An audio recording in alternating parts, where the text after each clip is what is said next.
grandfather Yosef ben Shmuel Aron, Zichron Livracha, Benjamin and Elys Wohl, for dedicating all the shiurim and drushos this month in memory of Moshe Chaim ben Tzvi Hirsch, Zichron Livracha. Our week of learning sponsors, Hilary Jacobson-Kent, in commemoration of the yahrzeit of her daughter Shifra bas Chana Dena. We hope that in the merit of our TALMUD Torah, all of the neshamas will have an aliyah and the families a neshama. And it was with that, let us begin. We have a really beautiful daf ahead of us. Today's daf is Daf Ayin Zayin 77. And we are picking up on the bottom of Ayin Vav Amud Beis 76b. So let's say, remember again, we left off in the really interesting discussion about Amoni v'lo Amonis, Moavi v'lo Ma'avis. Remember again, the Mishnah, topic of the Mishnah is talking about certain converts who are limited in their marriage pool. So amongst the most, the paradigmatic example of that, of course, is the Ammoni and the Ammoni and Moavi. So the Mishnah said that Ammoni and Moavi who go ahead and convert, ultimately, again, Asurim v'Isurim Isser Olam. They are prohibited from marrying into what we'll call the normal marriage pool, and that prohibition extends forever. That's an Isser Olam. The Mishnah said, however, that the women are permitted. The women are permitted. So we're trying to figure out where exactly do we know that halacha from, that the women are permitted. So the Gemara quoted the story over here of where David HaMelech is going out to war against Goliath. And again, Doeg HaEdomi tries to discredit David by saying that he's not Jewish. That was Doeg's plan. So the Gemara spoke of, so we left off Elamiata, right? Good. So we'll say, so 6 lines up from the bottom. Elamiata. So remember again, so Avner said to Doeg, Doeg said, Shaul was concerned, which son of Yehuda is David descended from? Is he descended from Zerach? Is he descended from Peretz? Right? Oh, Zerach or Peretz. In other words, is he monarchy? Is he going to be Chashivos? Doeg says, don't even worry about it. Instead of worrying about which son he's descended from, why don't you even try to figure out if he's at all Jewish? To which, again, Avner responds. Avner said, Amoni v'lo Amonis, Moavi v'lo Moavis. Of course he's Jewish, because the prohibition of Ammon and Moab is only upon the men, not upon the women. Elame'ata mamzer v'lo mamzeres. Well, if that's the case, that you're going to start darshaning like that, why don't you also say the Torah says that lo yovo mamzer bekal Hashem? Maybe it only means mamzer and not the mamzeres. Right? So maybe a female mamzer is totally permitted to come into the assembly, to which the Gemara says, no. Mamzer ksiv mumzar. See, I will say, interestingly enough, mamzer, the Gemara understands to mean it's a descriptive state. It's talking about someone who has an alien blemish, a mumzar. Because mamzer is reflective of the union from which one is produced. Since a mamzer is a result of an illicit union, it would not make sense to make a distinction between men and women. Therefore, Allah Kalamaisa, any mamzer is going to be prohibited. The Gemara says, mitzri v'lo mitzris. So why don't you say, okay, fine. What about Mitzri? Right? We have the halacha of a ger Mitzri. Also, has the halacha of a ger Mitzri, that if a Mitzri converts, for 3 generations, he is not permitted to marry into the general pool, only from the 3rd generation and on. So why don't we say Mitzri v'lo Mitzris? It should only apply to men, not apply to women. To which the Gemara now says, Shaini hacha demifarish taime dikra.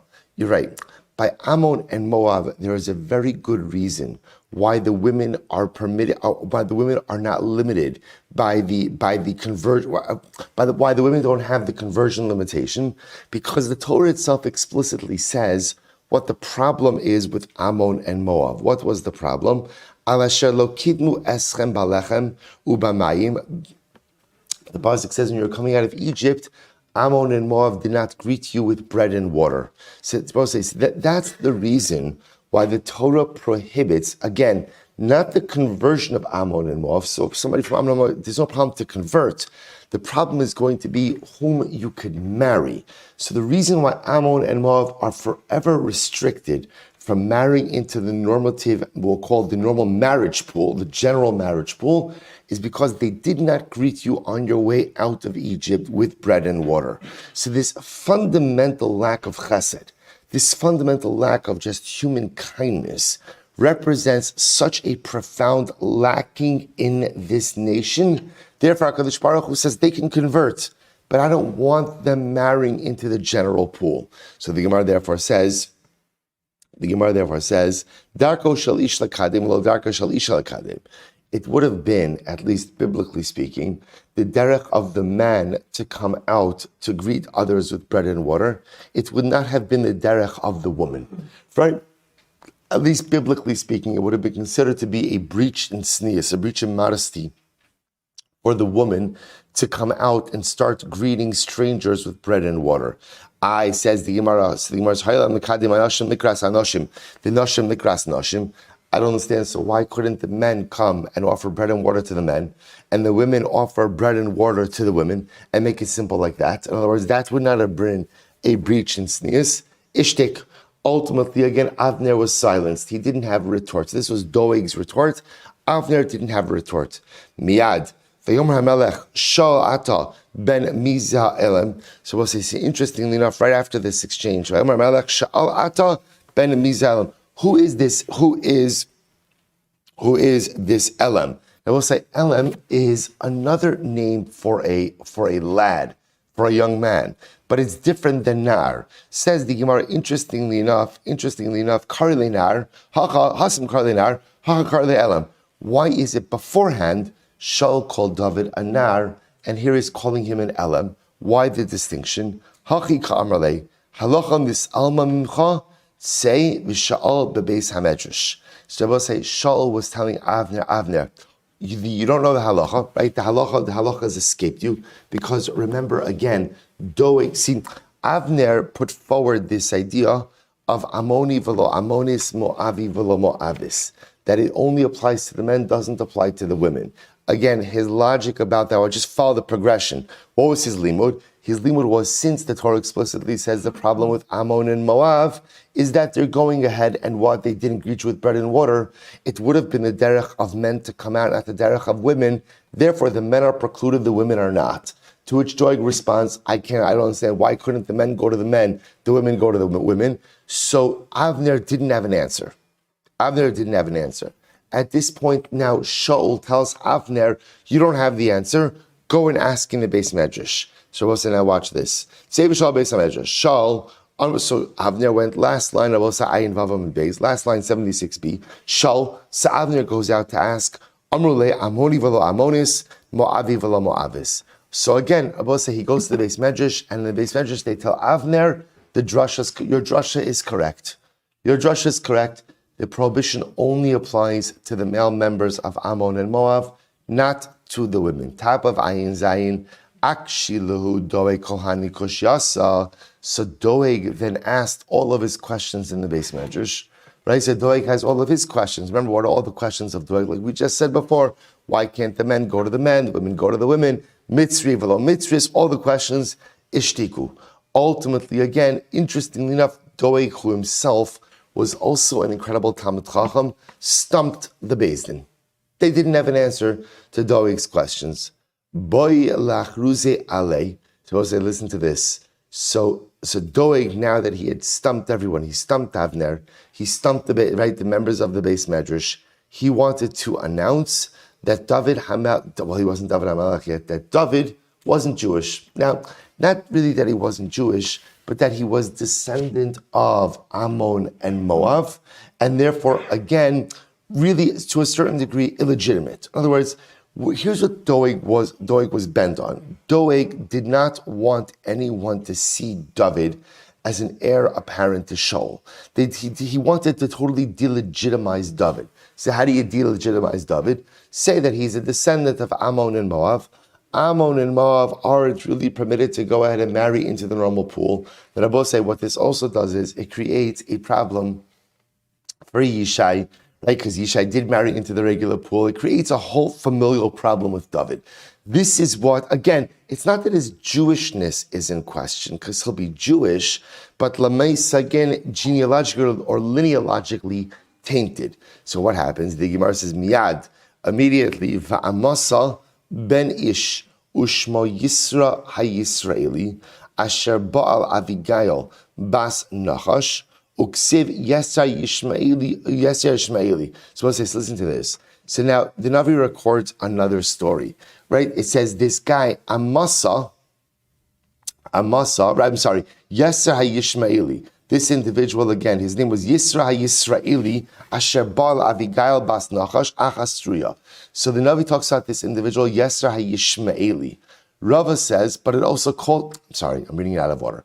The first passage of the Gemara quotes this individual, Yisra HaYisraeli, who ultimately, again, was married to Avigail, daughter of Nachash. Again, Nachash, we're going to see that both sides is Yishai.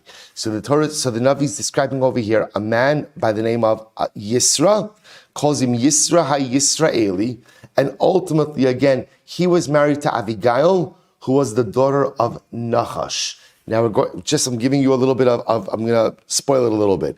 Nachash is Yishai, Avigail is Yishai's daughter, and this guy, Yisra, is Yishai's son-in-law. Okay, hold on to that for just a second. He's identified as Yisra HaYisraeli. In the next pasuk, he's referred to as Uksiv Yeser HaYishmaeli. So, what's going on over here? Why does it call Yishmaeli? Amarava, Melamed Shechagar Chargo Kibi Yishmael. Ultimately, it teaches us that he girded a sword, this guy Yeser, just like Yishmael. Va'amar, Kol mi she'eno shomea halacha zu yidaker b'cherev. Whoever doesn't listen to this halacha, I will stab them with my sword. It's compelling, right? So we'll say, whoever doesn't understand what's the halacha? Kach mikublani mimeistino shel Shmuel haramasi. This is the Masorah I have from the Beis Din of Shmuel. Amoni v'lo Amonis, Moavi v'lo Moavis. Should I both say this guy Yeser, who was the son-in-law of Yishai, the husband of Avigail, the brother-in-law of David, sees and who was a great Talmud Chacham in his own right, sees what's unfolding over here. And he understands that Doeg is trying to discredit David. But of course, in the pursuit of discrediting David, who else are you going to discredit? Who else are you going to discredit? An entire mishpacha. In other words, first of all, this guy Yeser, he himself also, but Yishai, the whole mishpacha.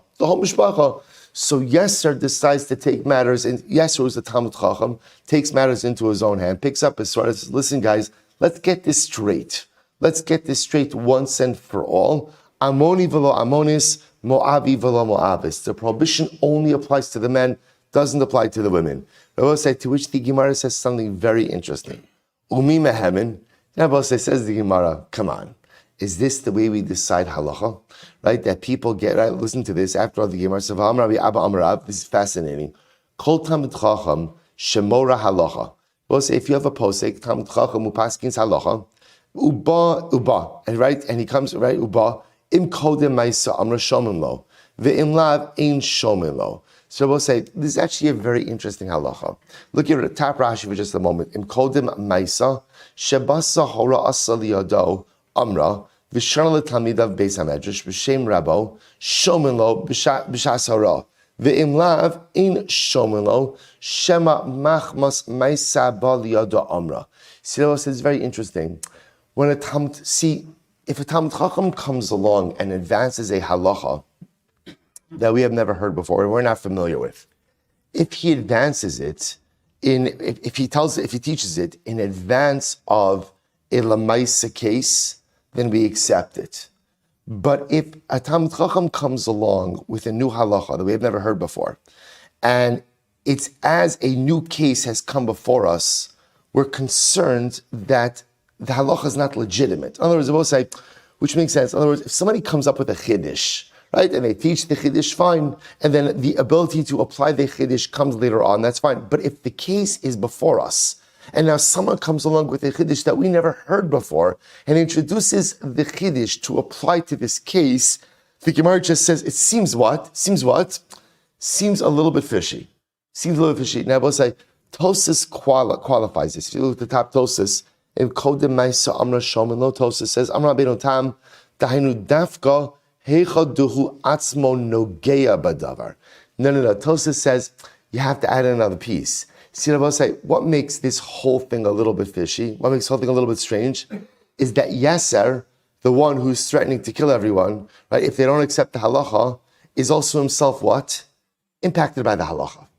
They will say that says the Gemara, so it's a little bit strange over here. In other words, you've got Yeser coming along and saying the halacha is amoni v'lo amonis ma v'lo mo'avis.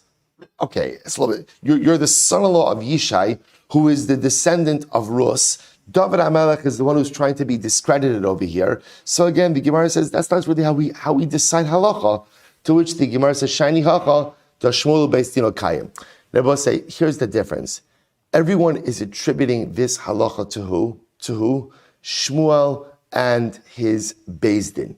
Shmuel Hanavi is still alive. His Beis Din is still intact. So as such, Yeser is not deciding halacha. What Yeser is doing is Yeser is giving everyone a mara makom, saying, Chevra, this halacha has already been decided. And who was it decided by? It was decided by Shmuel and his Beis Din. Says the Gemara, we'll say, really incredible. We'll say, I will just point out, by the way, something very interesting, that actually the Malbim comments on Megillas Rus, when Boaz says to Rus that he'll marry her, but remember again, he says to her, there's a closer relative, right? So I don't have the first right, there's a closer relative. So the pasuk says, Uboaz Allah Hasha'ar. Boaz went up to the gate. He went up to the gate. The Malbim points out that the gate of the city is traditionally where the Beis Din of the city would sit, where they would adjudicate their cases. So amazingly enough, the Malbim points out that Boaz was going to the Beis Din so that they should put on the books the halacha of Amoni v'lo Amonis, Moavi v'lo Moavis. This was the Masorah already. Already Boaz knew it, but it was never codified. And he felt that Beis Din had to codify this now in order to allow Rus to marry. But doesn't he have a vested interest? That's why he was doing it now, because right now he was not going to be the one who was going to marry Rus. Right? Remember again, there was a closer relative. So I will say, interestingly enough, even before Shmuel Hanavi, already the Beis Din at the times of Boaz had already established this as halacha. It must have been that it was, forgotten, became a little bit fuzzy. Shmuel, I'll call it, revitalized this halacha. So therefore, again, I will say, this halacha really has its temple from the Beis Din of Shmuel. Incredible. Mikol makom kasha, to which the Gemara says, still, I will say, but what about Doeg's question? What was Doeg's question? Why can't the women go out to serve the women, and the men go out to serve the men? In other words, they're both say the whole yisod over here is the reason we're saying that the women from Ammon and Moab are permitted to convert and marry into the pool immediately was why? Because the Torah says the reason Ammon and Moab can't join the general pool is Asher lo kidmu eschem b'alecha mayim badach. They didn't come out to greet you with bread and water. Okay, so the Gemara says because it wouldn't have been sanua for the women to come out. Asks Doeg, why can't the men go to the men and the women go to the women? So that's a kasha, to which the Gemara says, Hachatargimu, kol kvod v'asamelech pnima. We'll say, so we quote the pasuk from Tehillim, kol kvod v'asamelech pnima. Literally, all the honor of the daughter of the king is inside. The idea being, I will say, the Gemara is reflecting a biblical norm of modesty that would have been the modesty at the time of this episode. The women wouldn't have come out.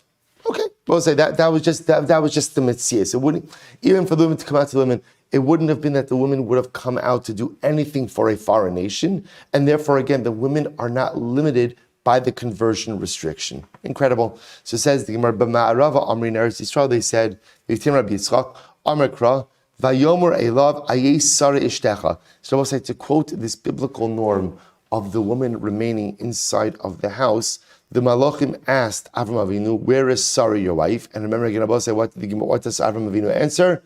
Hine ba'ohel. She's in the tent. So I will say, all the Gemara is doing over here is reflecting a level of biblical modesty. Obviously, again, I will say, it's interesting. In general, tznius is always a fascinating discussion because tsanua behavior is absolutely not dictated by, but influenced by societal norms, which is always fascinating. So here again, the Gemara is saying a societal norm would have been that a woman would have remained inside of the house. So where Sarah's in the ohel. The Jewish women are not coming out, even to serve other women bread and water. Ketanoi, Amoni v'lo Amonis, Ma'avi v'lo Ma'avis, Rabbi Yehuda.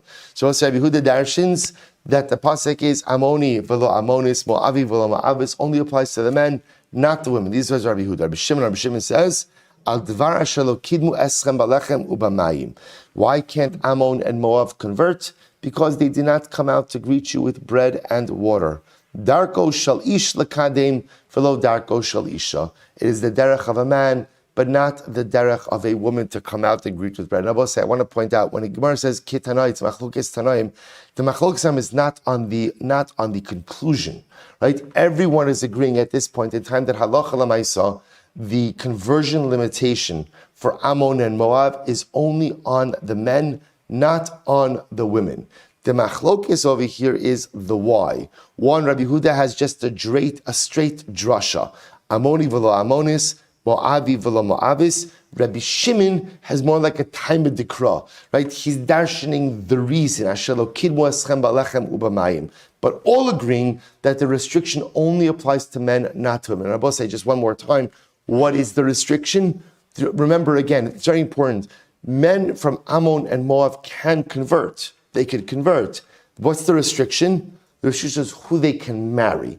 They are forever limited, ultimately, again, to the marriage pool of other converts. That's what they're forever, as opposed to a woman from Ammon and Moab who converts. She herself, when she's a convert, ultimately, again, will be limited in that capacity. But Lamaisa, again, there's no further restriction after her. Let's go ahead. We're not finished this yet. It was a beautiful pasuk. Darash Rava. This is so beautiful. What's the meaning of the pasuk? Pitachta lemoseirai. So I will say again the pasuk from Tehillim where David HaMelech says, Ana Hashem ki ani avdecha, ani avdecha ben amosecha. Pitachta lemoseirai. Please Hashem, I am your servant. I am your servant, the son of your maidservant. Pitachta lemoseirai. You have unlocked my chains. So isn't that beautiful this is? Amar Dav Lifnei HaKadosh Baruch Hu, Ribono Shel Olam, HaKadosh Baruch Hu, Shnei Mosero Shayu Alai Pasachtam. Two chains that were upon me, you opened up. What were the two chains? Rus HaMoaviyah, V'Naama HaAmonis. I will say Rus HaMoaviyah, who was David's grandmother, and Naama HaAmonis, who was Shlomo's wife, who was the mother of Rechavam, who was Shlomo's son, and the king after Shlomo. So Rabbi say, listen to how beautiful this is. So David HaMelech says, Pitachta lemoshe, you've opened my chains. Because again, there was always a shadow of doubt about my grandmother, a shadow of doubt about my mother-in-law, but Baruch Hashem, you've opened my chains. People now see the light, they see the drasha, Ammoni v'lo Ammonis, Moavi v'lo Moavis. So beautiful. Darash Rava. My dichsiv, listen to how beautiful this is. What's the meaning of the pasuk in Tehillim? Meaning of the pasuk in Tehillim. When David HaMelech says, Rabos asisa, Atu Hashem Elokai, Niflaosecha umachshavosecha eleinu. So isn't that beautiful this is? So many things, Hashem, Rabos asisa. Hashem, Rabos asisa ata Hashem Elokai. Hashem, you have done so many things. Niflaos umachshavosecha machshavosecha. Your wondrous acts, your incredible thoughts, eleinu, are directed towards us. So ask the Gemara, Elailo ne'emar, Ella eleinu. So it doesn't say to me, right? Hashem doesn't say to me, rather what does it say to us? Who's the us? Rabbi said, listen to this. This is so beautiful. Malamid, Shayrechavam Yosef Becheko Shal David. Rabbi say the imagery is Rechavam, who's David HaMelech's grandson. David HaMelech's grandson. So Rechavam is sitting in the lap of David, right? David is holding his little baby grandson. Amrlo, Alai va'alecha, ne'emru shtei mikraos halalu. So David HaMelech says to his grandson, for you and for me, these two psukim were said. In other words, they both say, David HaMelech holding his grandson, remember his grandson Rechavam, the son of Shlomo and Naama HaAmonis. So David HaMelech holds his grandson, he says, you and I, for the two of us, the drasha of Ammoni v'lo Ammonis, Moavi v'lo Moavis, right? Ultimately, look, Rabos asiso ata Hashem Elokai niflosecha machshvosecha eleinu. So David HaMelech cradling his little baby grandson and saying, ultimately, these psukim have saved us. I'll say, what a beautiful idea. I'll tell you something interesting about this. Actually, let's go back. If we have time, I'll come back to this because I think there's also a very profound yesod embedded in this Gemara. But let's go first a little bit weiter. So Darash Rava, my dichsiv, hine basi b'megillas sefer kasuv alai. So we'll say, what's the meaning of the pasuk in Tehillim, where David HaMelech says, Azamarti, then I said, hine basi b'megillas sefer kasuv alai. I have found myself, or I've come, literally again in Megillah Sefer, in the scroll of the book that is written about me. Okay, so we'll say, what's the pshat? First of all, look at Rashi for just a moment. Ani Amarti, it's right across from Tosos Kitanai. Ani Amarti, B'shah shenim shachti ata basi ligdula, u'mikarov paski ligdula zu, v'lo yadati she miyamai, she mimei Avraham, nichtava alai Megillah Sefer. So let's listen to this. The Gemara understands as follows. David HaMelech thought that his rise to prominence came with his coronation. That when he was coronated as king, that represented his rise to prominence. Little did he know that he was already alluded to, David was alluded to, or already referenced during the times of Avram Avinu. What does that refer to? So the Gemara says, Amar David, Ani Amarti Atabasi, David said, I only felt that my rise to prominence was when I was coronated.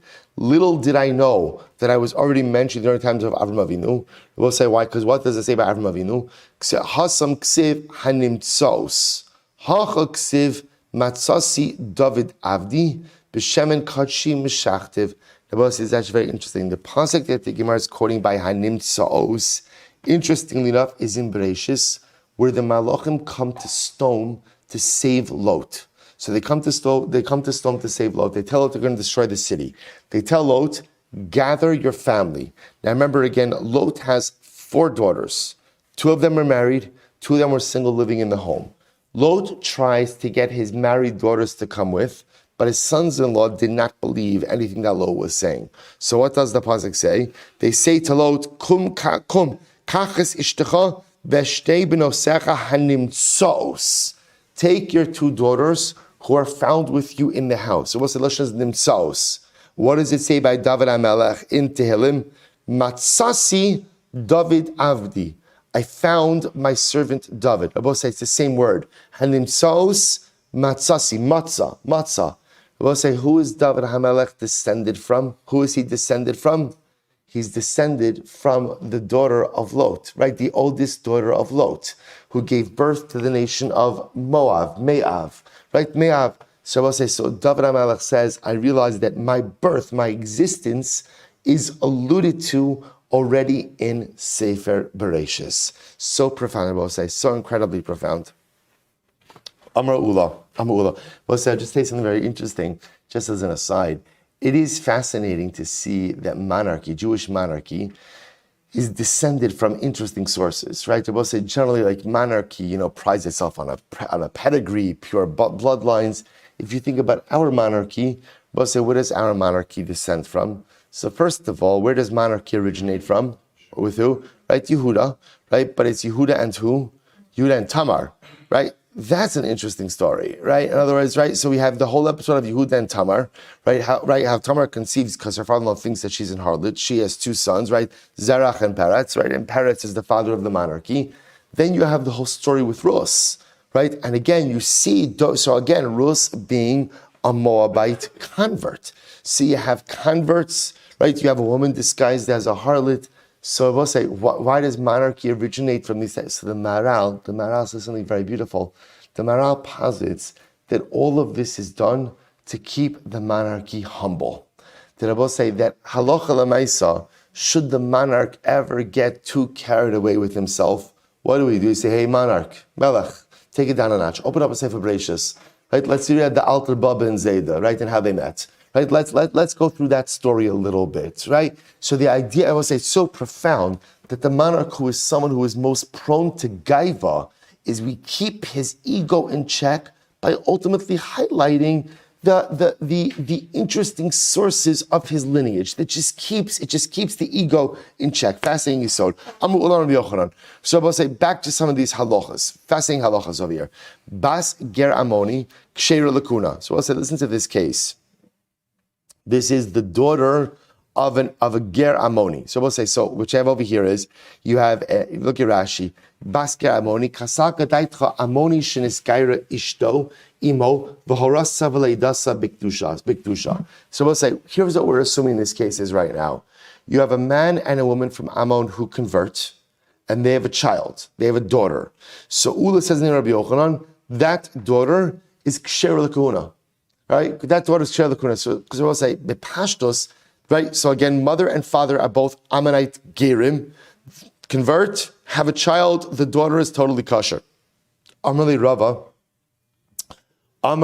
Rava bar Ula l'Ula, Kiman, who is this opinion reflect? Ikra Yehuda, Ha'amar bas ger zachar, kebas chalal zachar. So we'll say, if it's like Rabbi Yehuda says that the daughter of a ger, right, the girl whose father is a ger, is no different than the daughter of a chalal, if her father is a chalal. And just like the chalalos passes down to the daughter, so too the ger identity passes down to the daughter as well, and therefore she'd be precluded from marrying a Kohen. V'ik Rabbi Yossi, pshita, and if it's Rabbi Yossi, that's obvious. Why? Ha-amar af ger shenises giores bito ksher l'kahuna. Because what Rabbi Yossi holds, that when a ger marries a giores, their daughter is permitted to marry the kahuna, into the kahuna. Ay v'chi tema, bahanach de re'uyon lava bakal, aval hay de'ein roi lava bakal lo. So I'll say, maybe you say, when does Rabbi Yossi say that if a ger marries a giores, that their daughter is permitted to the kahuna? That's not what kind of gerim, the kind of gerim that are permitted to marry into the General Assembly.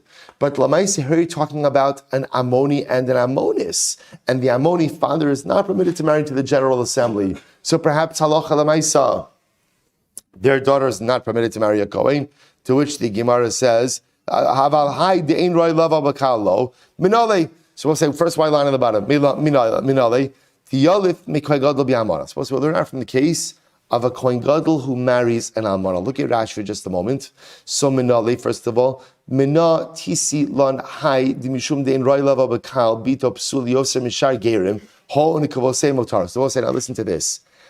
The Gemara wants to suggest as follows. Maybe Rabbi Yossi, now Rabbi Yossi is of the position that generally when you have a ger who marries a giores, right, they both converted, now they have a child, that child is more to the kahuna.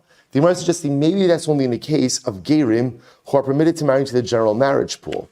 But in the case of an Ammoni and an Ammonis, who themselves are restricted, at least the Ammoni is restricted, perhaps their offspring should be restricted as well. Now, where would we say that? Where would we find that from? From the case of a Kohen Gadol who marries an Almana. They both say, now watch this. So both say, now remember, when a Kohen Gadol marries an Almana, what's the status of that offspring? Halacha l'maisa, since they're not permitted to go out and marry each other, the offspring, the girl would be a chalala, and she'd be permitted to marry another Kohen. So which the Gemara says that's not fair. Well, so here's the difference, right? That's an illegal marriage. That's an illegal marriage. When an Ammoni marries an Ammonis, legal or illegal? Totally legal. Right? So Rabbi says that's not a raya. To which the Gemara says chalal yochiach. So Rabbi say, what about the case of a chalal? That case should go ahead and prove. Rabbi say why? Because a chalal, for example, let's say you have a man who is a chalal. He is permitted to marry a Yisraelis, right? That is a permitted marriage.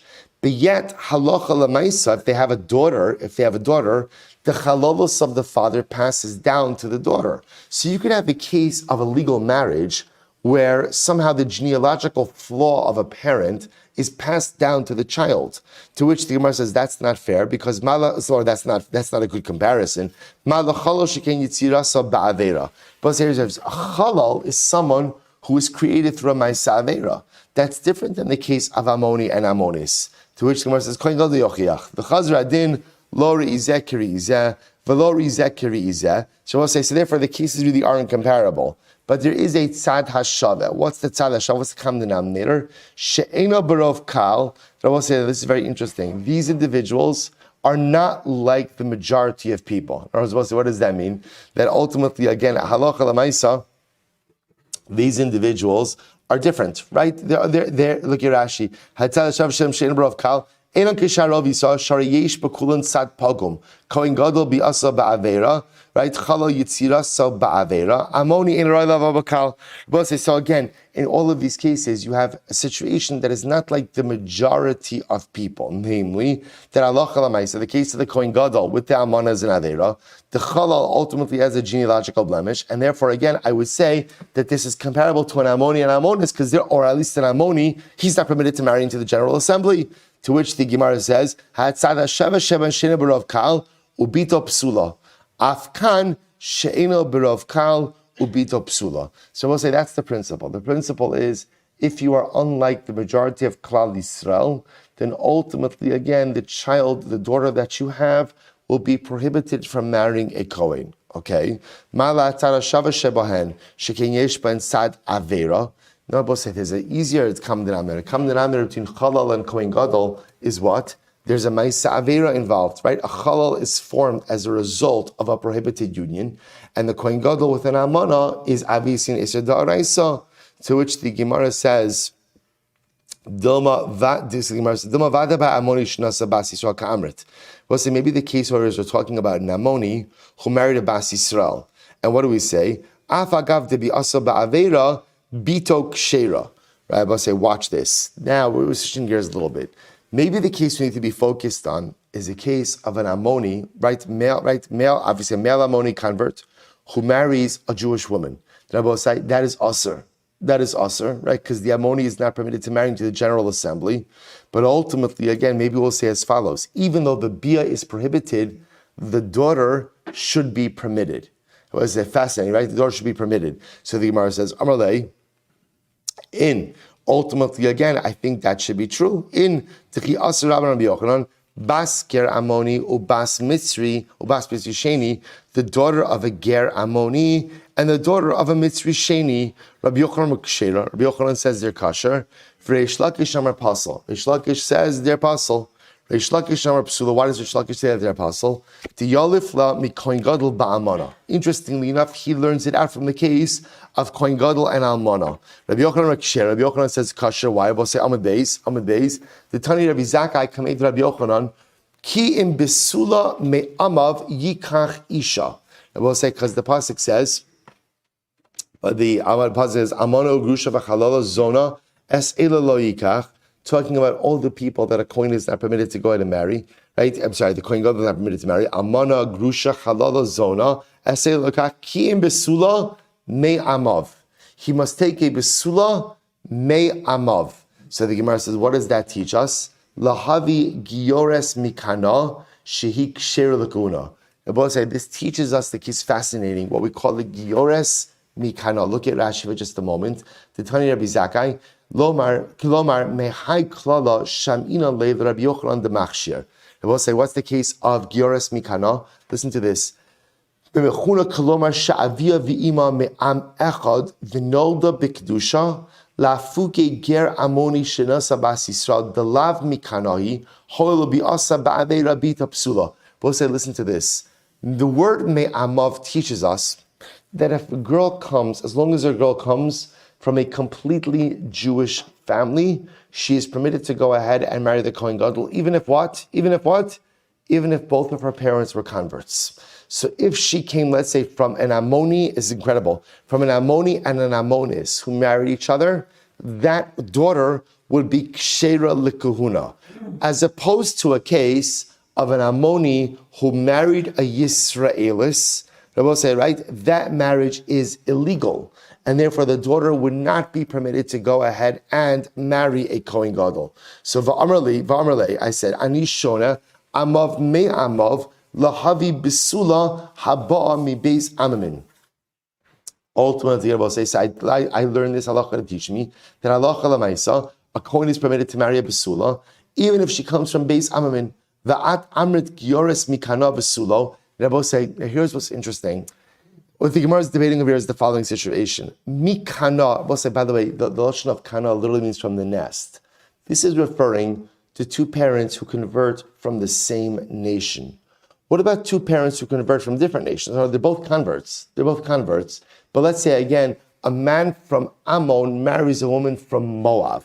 right? Salach Hamais, in that kind of case, that's the case ultimately of Mibeis Amamin. So the Gemara now is debating this. Are you telling me that it's only if both parents are Mikana Achos, if both parents are converted from the same nation, that the daughter is permitted to marry Kohen Gadol? What if the parents are from two nations? They're both converts, but they are both Jewish. So the daughter was born to Jewish parents. Shouldn't that work? My Shnei Amamin. I will say, what's the case of Shnei Amamin? Ilema Amoni Shenasa Amonis. If it's the case of an Ammoni who married an Ammonis, Umay Shnei Amamin, Dischorim Asurim Unekevos Mutaros Hanu Geras Mekana. So maybe you'll say Shnei Amamin means like this: a man from Ammon and a woman from Ammon. But why is that called two nations? Because a man from Ammon is forever restricted, a woman is not. Right? Ultimately, again, but maybe halacha lamaisa, but that can't be, because that's called Geras Mekana. I will say that's where it comes from, the same nest. Ella ba'amoni shenasa bas Yisrael. Rather, I will say the case of Shnei Amamin must be the case of an Ammoni who marries a bas Yisrael. And the Gemara is suggesting that perhaps, again, others say, ani shone amav me amav. When we learn about say amav me amav, what does that teach us? Lahavi besula haba'a mishnei amamin. Comes teach you that Kohen Gadol is even permitted to marry besula if she comes from two nations. Ume'am sheyesh bo shnei amamin. And even from one nation that has two nations in it. What's an example of one nation that has two nations in it? This would be again Ammon and Moab, where there's a distinction between men and women. Va'at amrit giores mikana v'sulo. But you only say maybe it only applies to a giores whose parents are both from the same nation. Ulahach lishna bas mitzri sheni diksher lekuna minale. And what's according to this approach? From where would you know that the daughter of a mitzri sheni? It was because remember again we're mixing a lot of things. Mitzrim. What's really Mitzrim? What's the status? What's the status of Mitzri converts? First generation, second generation must stay within the pool of converts. Mitzri Shlishi is permitted to marry to the general pool. So the Gemara says, "Lahak lishna bas Mitzri sheni diksher lekuna minale." How do I know the daughter of a Mitzri sheni, who herself is a Shlishi, is permitted to the kahuna? Maybe you'll see we learn that from the case of an Ammoni who marries a Bas Yisrael. We'll see if an Ammoni marries a Bas Yisrael, ultimately, again, the daughters are permitted. Then I will say, by the way, that statement that the daughters are permitted, I just want to point out, that was a statement of Ula in the name of Rabbi Yochanan. Right, that's Rabbi Yochanan's statement, which the Gemara is operating. Whether or not that statement is true, I should say whether or not it's accepted halacha l'maisa, we're going to have to see. To which the Gemara says, Mitzri sheni shenasa mitzri shniya yochiach. I will say, what about the case of a Mitzri sheni who marries a Mitzri shniya? That'll ultimately prove this point. To which the Gemara says, ma yochiach.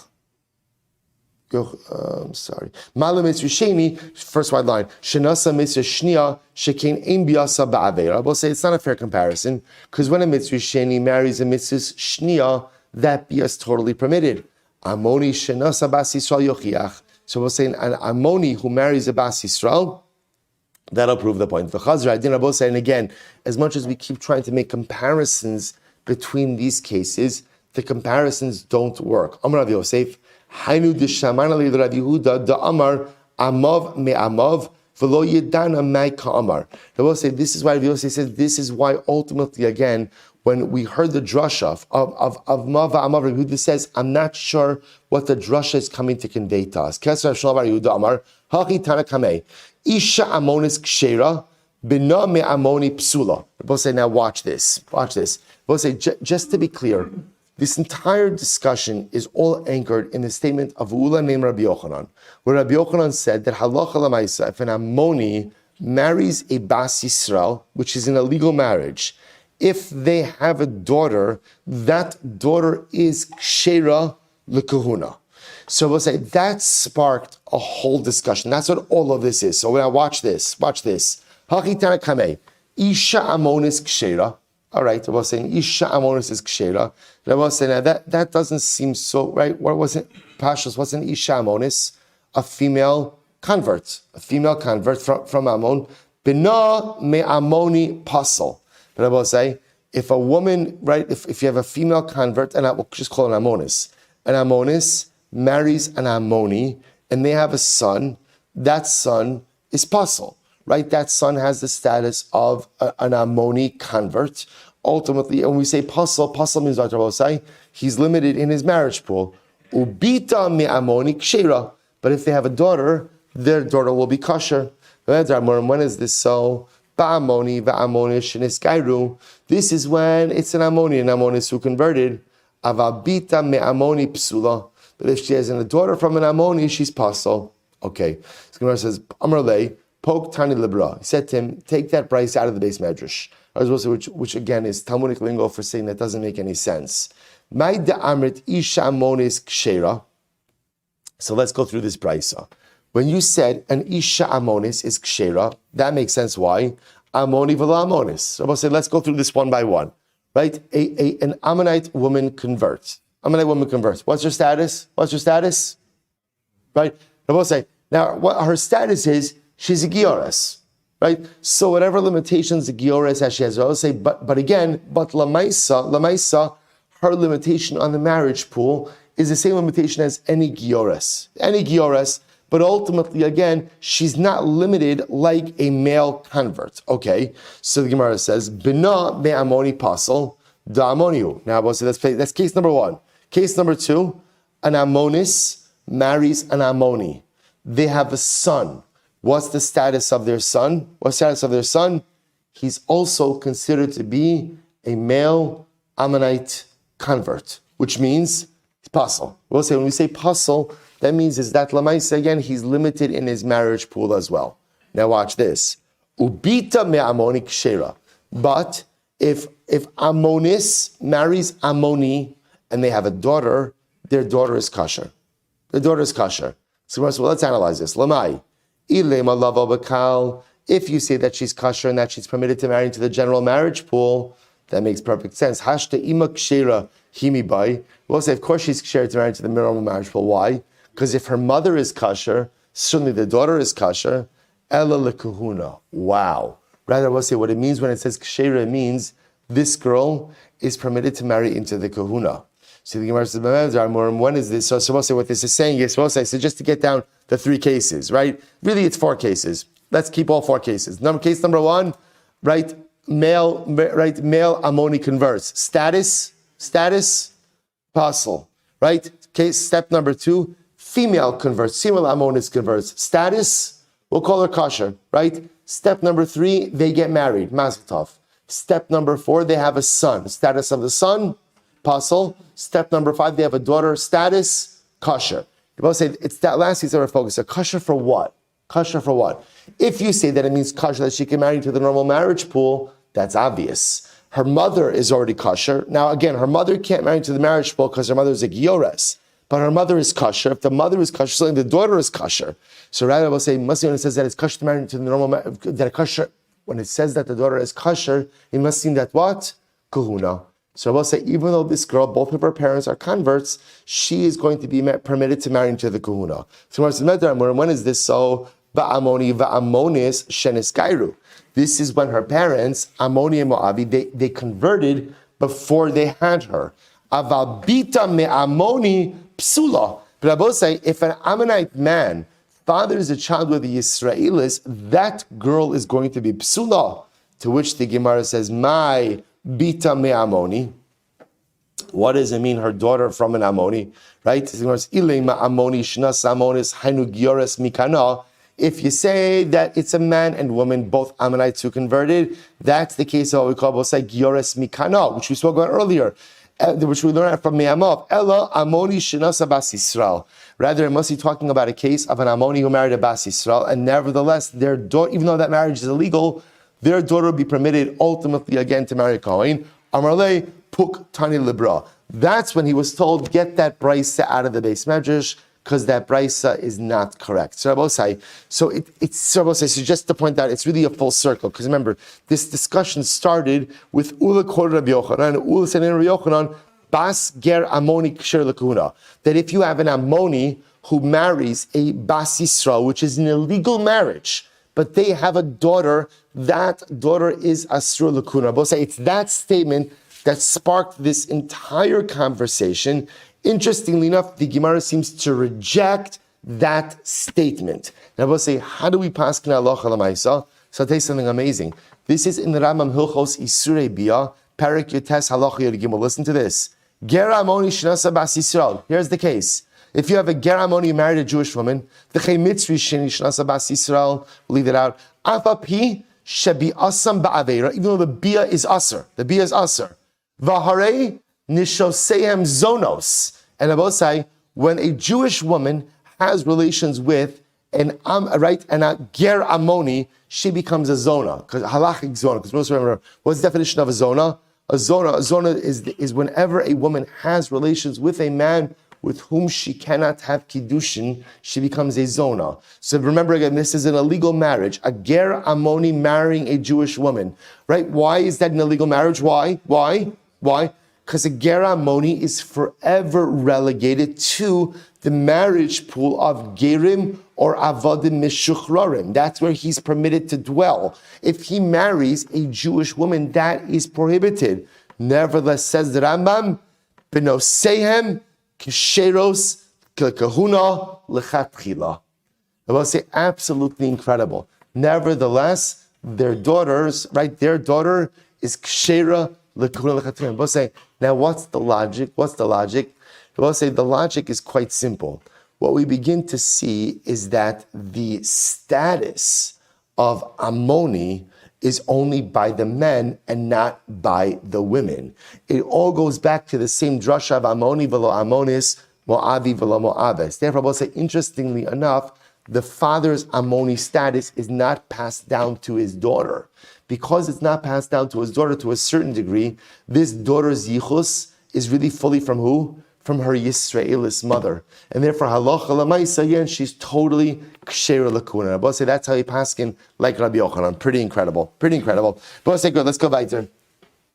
Just for the minute that we have left. Says the Gemara. So the mitzri ve'adomi einan asur. So we'll say, remember again, back in the Mishnah, we wanted to say like this.